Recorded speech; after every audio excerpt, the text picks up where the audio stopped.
Auschwitz, 1944. The Nazi soldier's hand shakes as he grabs the rusted iron valve. He twists it, a creak, a sharp hiss, and then a scream. Behind him, a tea kettle shrieks. He shuts off the flame and pours the hot water into his mug.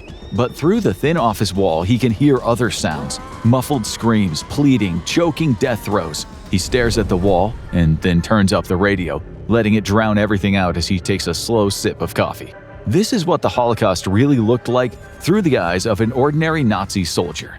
September 1st, 1939. When the order for the invasion of Poland came down, Heinrich Müller was 21. He was a draftee in the regular 6th Army, not one of the ideological zealots in black. He rode in the back of a canvas-covered transport truck with boys from his district. They smoked, joked, and talked about being home by Christmas, the kind of talk that comes before a war really starts.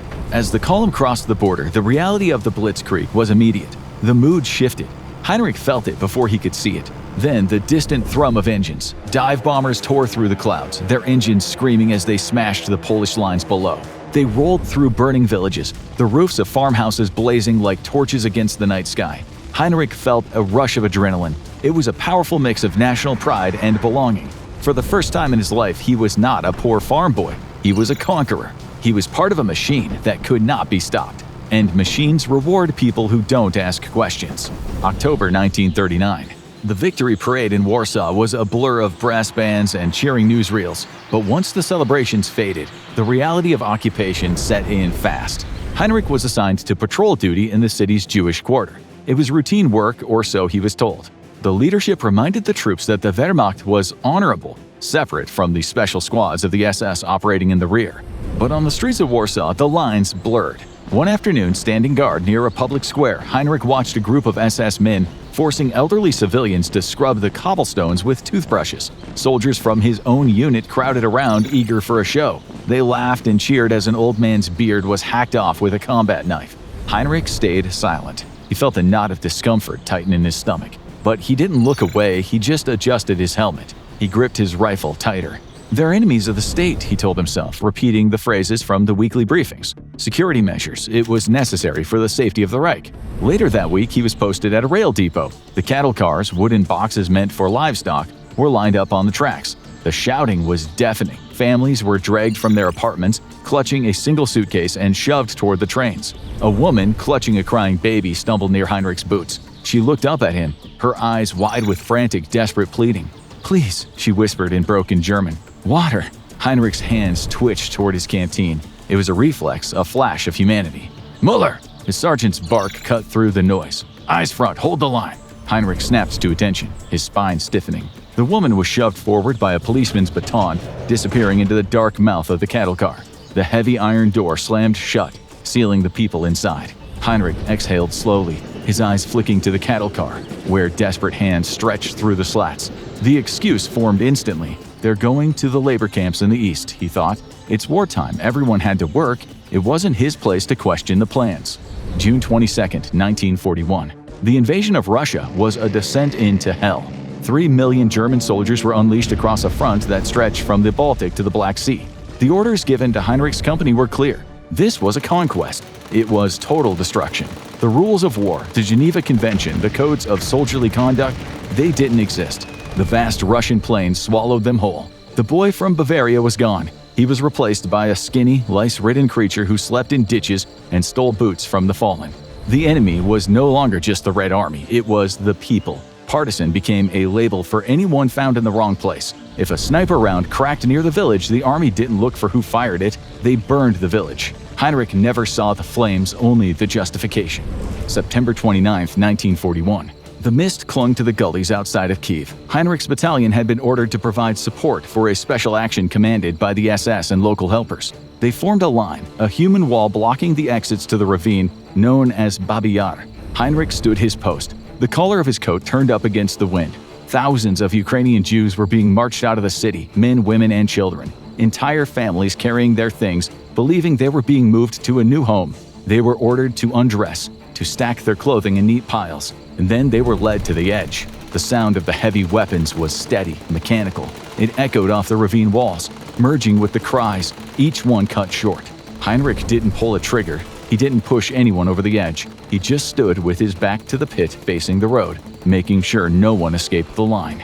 Beside him, a young recruit named Thomas retched into the grass. He was shaking, tears streaming down his face. "This isn't war," he whispered. "Heinrich, this isn't war." Heinrich looked at the boy. A wave of nausea rose in his throat, along with the sudden urge to drop his rifle and bolt into the forest. But then he saw the sergeant nearby calmly smoking a cigarette. He looked at the officers chatting by the staff car. If he ran, he would die. If he protested, he'd be a traitor, a disgrace to the Reich. "Pull yourself together," Heinrich hissed. "Do your duty. Don't look at them. They're nothing. Just look at the trees." Heinrich told himself he was only a guard. The SS were the murderers. By the end of 2 days, more than 33,000 people lay in the ravine. Spring 1943. The war had turned. The disaster at Stalingrad shattered the myth that they couldn't be beaten. Heinrich had been wounded by shrapnel in the leg during the desperate retreat. He was declared unfit for frontline combat. As Heinrich's unit collapsed on the Eastern Front, he had no idea the next orders would take him somewhere far worse. The Reich didn't waste manpower. He was reassigned to the SS Totenkopf, the head units, as a guard at a camp. Auschwitz. It was a city of wire and wood, an industrial complex designed for death. When Heinrich arrived, the sheer scale of it stopped him cold. This wasn't the chaotic violence of the Eastern Front. It was organized and terrifyingly calm. His world shrank to the size of a watchtower. He was not a torturer. He was a worker. His job was to stand up in Tower B overlooking the unloading ramp. He worked 12-hour shifts, watching the trains roll in from France, the Netherlands, and Hungary. He watched the selection. It was a silent show. SS doctors flicking a thumb left or right. Left meant the elderly, the mothers with children, the sick, walking toward the trees, toward the buildings with the chimneys. Right meant the strong, walking toward the barracks to be worked until they fell. Heinrich felt himself split into two. There was Camp Heinrich, a soldier, a machine. He saw the prisoners not as humans, but as cargo, to be managed. If one stumbled during roll call, Camp Heinrich didn't feel concern or sympathy. He was just annoyed that his dinner would be delayed. He drank schnapps to dull the senses. He joked in the canteen about the black snow billowing from the chimneys. Then there was Private Heinrich, the man who wrote love letters to his fiancée back in Munich. He listened to Beethoven on the radio and scratched the camp commander's dog behind the ears. He kept the two separate. He had to. One evening during a perimeter check, Heinrich found a prisoner near the fence line, a skeleton wrapped in stripped cloth, eyes sunk deep into dark hollows. He looked up at Heinrich, bracing for the rifle butt to come crashing down. Heinrich hesitated. He looked left and right. No one was around. He reached into his bag, took out half of a sandwich, cheese on stale rye, and tossed it onto the ground near the prisoner's hand. "Eat," Heinrich muttered, already turning away, "before the officer comes." Deep down he knew he was just prolonging the man's suffering. The prisoner would be gone in a week, claimed by the same system Heinrich guarded with his rifle. The sandwich was not an act of kindness. It was a bribe to his own conscience. Summer 1944. The killings had reached a frenzied peak. The Hungarian action brought 400,000 Jews to the camp in less than 2 months. The facilities could not keep up. Heinrich stood on the ramp, the heat shimmering off the rails. The air was thick with the sweet smell of burning matter. It clung to everything, his uniform, his hair, even his food. He watched a column of women and children walking toward Crematorium 2. A little girl around 6 years old held a doll, unaware of the concrete room waiting for her. Heinrich felt a crack in his armor. For a moment, the cargo became human again. He gripped the railing of the tower, his knuckles white. Below him, an SS officer glared up at the tower. Heinrich stiffened, saluted sharply, and looked back at the horizon. There was no escape.